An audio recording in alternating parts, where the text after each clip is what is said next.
এমন মধুর নাম যে নায়ানে মানে বাজার নিরবধি কাপড়ে মনে কেন পদ করলে কানে পদ করব বড়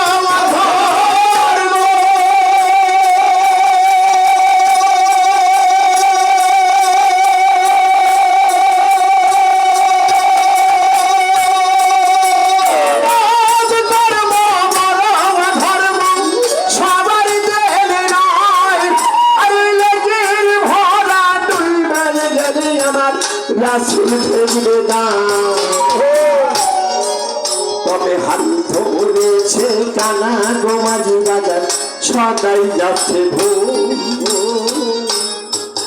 এবার কুল ধর বলে আমার ডাকতে ছেলেরা উজানে রাখি ওরে নৌকা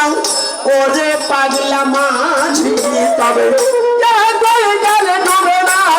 তোমার মহজনের পুঁজি মহজনের ভরা যদি বাজান অকারণে যায় তবে সব কালে ওরে পাগল মনে ফেরি বিরেবি সমদায় মহজনের ভরা যদি বাজান কারণে যায় তবে হিসাবে কালে ওরে পাগল ভাই ফেরি বিরেবি সমদায়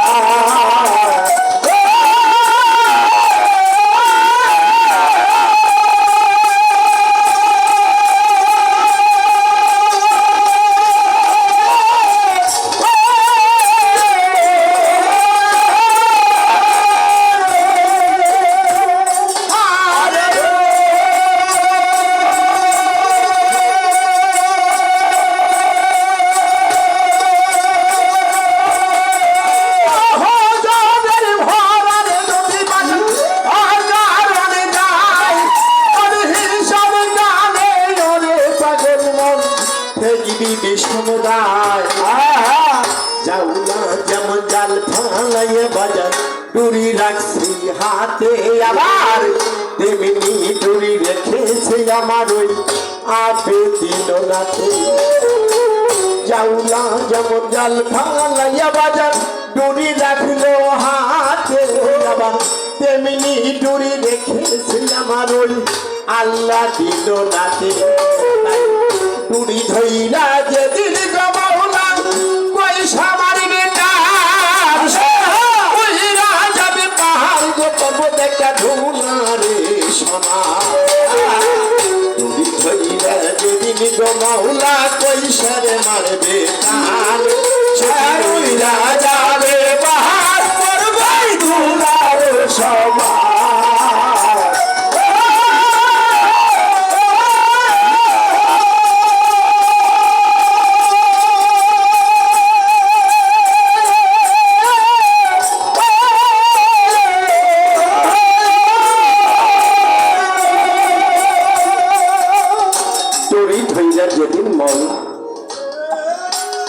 পয়সা মারবে তা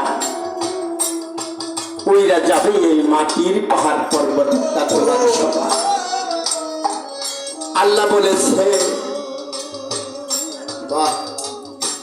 আমি মানব নামের একটা ঘুড়ি বানাই এই দুনিয়ার ময়দানে আমি ছেড়ে দিয়েছি যাহাকে যখন আমার পছন্দ হবে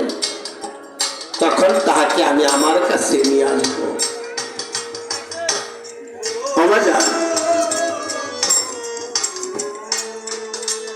39তম বংশধর নবীর বংশধর আমার বাজান ডুলুচা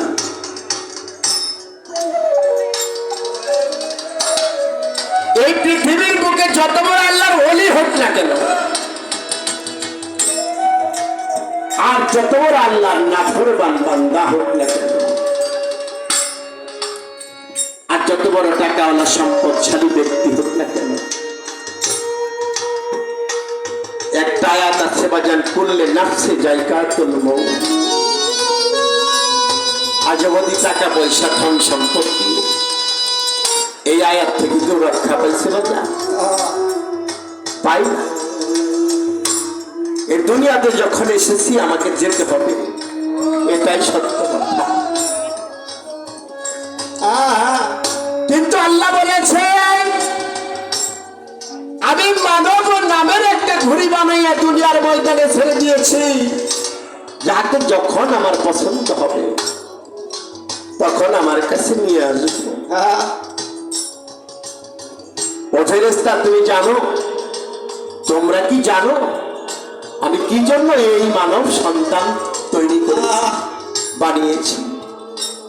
ফেরেশতারা বলল, ও আল্লাহ, আপনার ইচ্ছা হয়েছেন, আপনি বানিয়েছেন, কি জন্য বানিয়েছেন সেটা আপনি ভালো জানেন। আল্লাহ বললেন আমি মানব সন্তান বানিয়েছি, আমি আল্লাহ নিজে ওই আদমের সঙ্গে প্রেম করবো বলে। আল্লাহ বললেন আমি আদমের সঙ্গে প্রেম করবো বলে আমি আদম সন্তান তৈরি করেছি।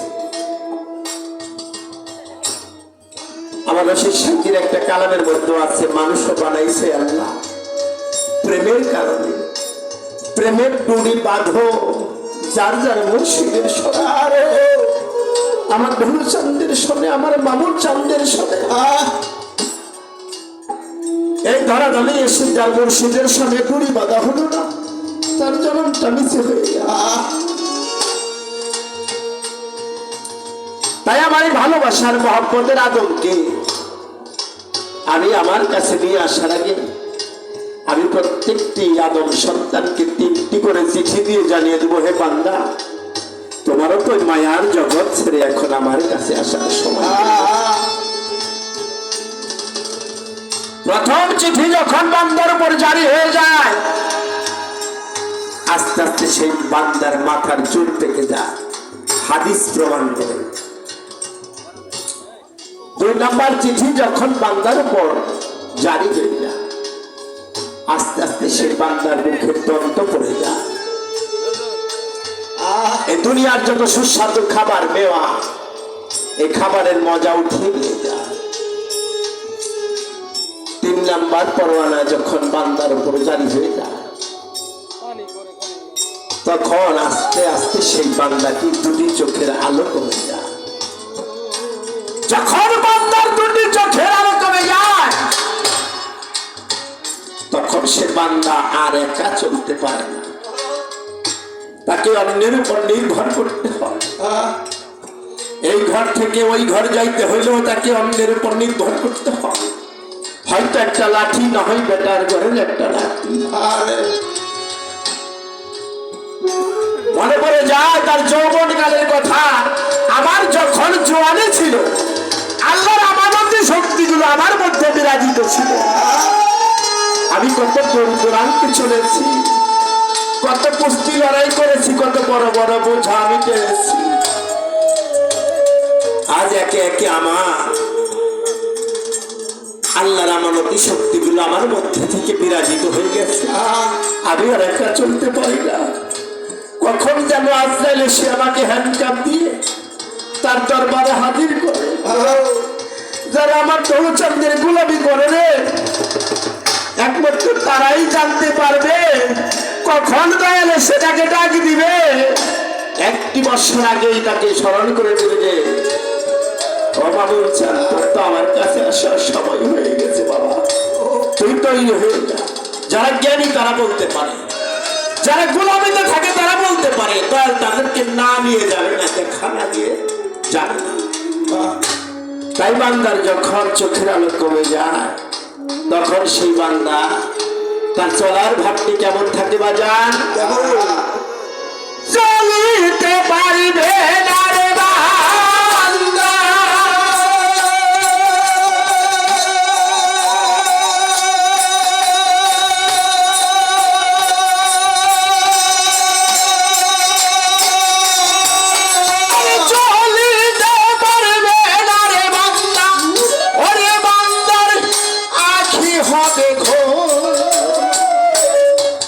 তবে 1 বছর আগে পাবে বান্দা মৌতের খবর।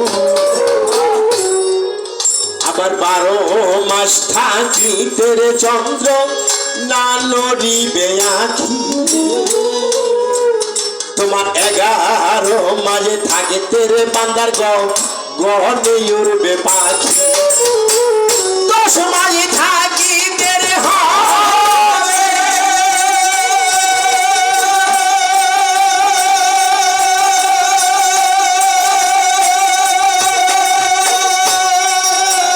দশ মাস থাকিতে হবে বান্দার শত দল কমল আরে 9 মাসের ওই কালে মধুয়ার না খাবে ভ্রমণ আবার 8 মাসের ওই কালের বান্দার আনন্দের স্থান সামনে আবার 7 মাসের ওই কালে দেহ বাজার উল্টাইয়াই পড়ে আরে 6 মাসের ওই কালের বান্দার ওরে বান্দার বাজনাই পড়ে সারা আবার বাইরম করিবে ঘরের বিনোদ ভোগরা বলে কখন যেন খাঁচা ছেড়ে আমার পাখি উড়ে যায় আবার এই ভাবনা ভাবের বান্দা 6 মাসের সময় 5 মাসের কালের বান্দা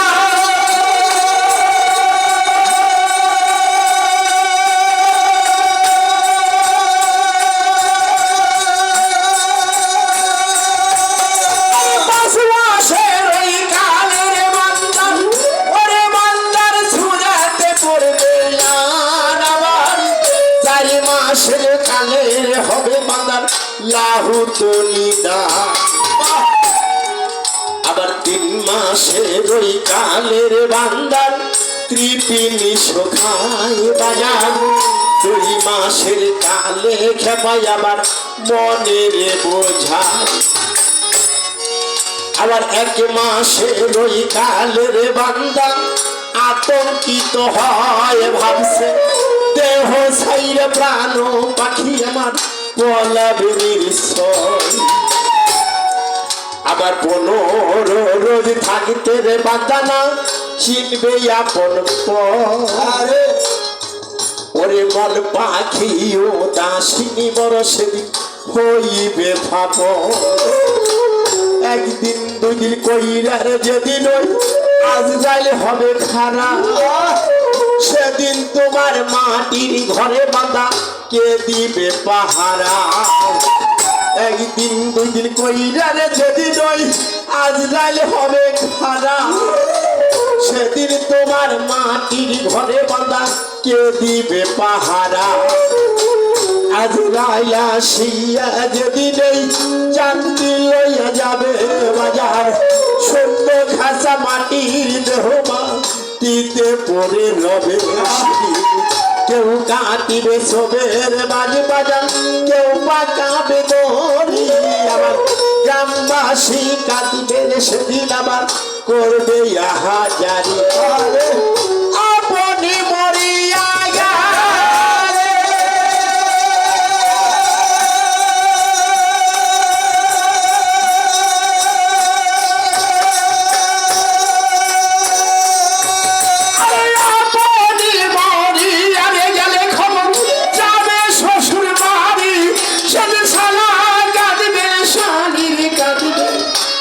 কাঁদবে শাশুড়ি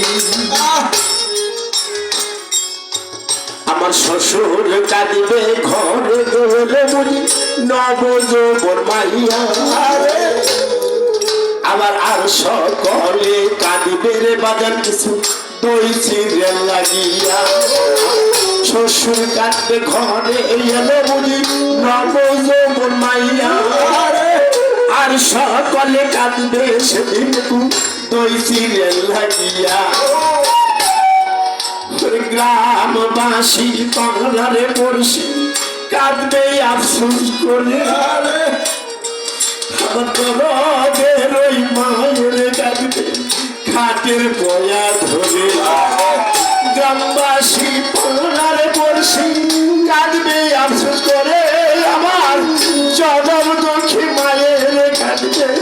খাটের বয়া ধরে খাটের পয়া ধইয়া রে কাঁদবে চরম দুঃখী মা আমার আরে বুঝিয়াস আমায় ছেড়ে যায় মাই জানে সন্তানের দরদ অন্যের জানে না আমার মা বিনে সন্তানের ব্যথা কেউ তো বুঝে না মায়ের জানে বেটার দরদ অন্যে জানে না মা বিনে আর বেটার ব্যথা ধরে কেউ তো বুঝে না 10 মাস 10 দিন মাঝে আমায় রাখিয়াই উদরে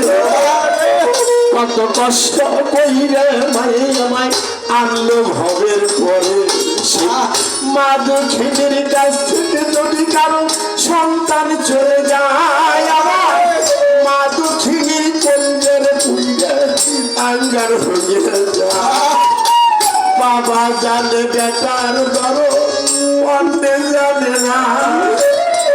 বাবা সারা বেটার ব্যথা কেউ তো বুঝে না যার বই আছে বসের বেটা এই দুনিয়ার পরে বাজার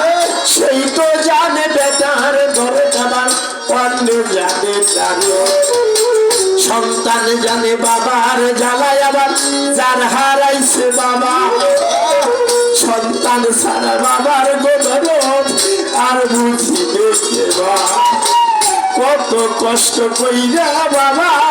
খাওয়াইছে আমার আজ কোথায় লুকাইছে রে বাবা আমি দেখি নে তাহারে কত কষ্ট কইরা রে বাবা আমার খাওয়াইছে আমারে আমার আজ কোথায় লুকাইছে রে দলুচান দেখি নে তাহারে কত জায়গায় গেছি রে বাবার কান্ধেতে চড়িয়া একবার এসে যাও যারে দেখে আসরে আসিয়া গুরু জানে ভক্তের দরদ অন্য জানে না গুরু বিনে ভক্তের ব্যথা কেউ তো বুঝে না ভক্ত জানে গুরুর কি জ্বালায় আবার যার হারাইয়া যায় ভক্ত সারা গুরুর ব্যথা কেউ তো বুঝে নাই দোলসান হারাইয়া গেছে যার এই দুনিয়ার পরে বাজার সেই তো জানে চাঁদের জ্বালায় আর অন্যে জানে নারী আমার মা দক্ষিণের কাছ থেকে যখন তার সন্তান চলে যায় আমার মা দক্ষিণের কলজার পুজা সেদিন আঙ্গার হয়ে যায় আমার মা জনম দক্ষিণী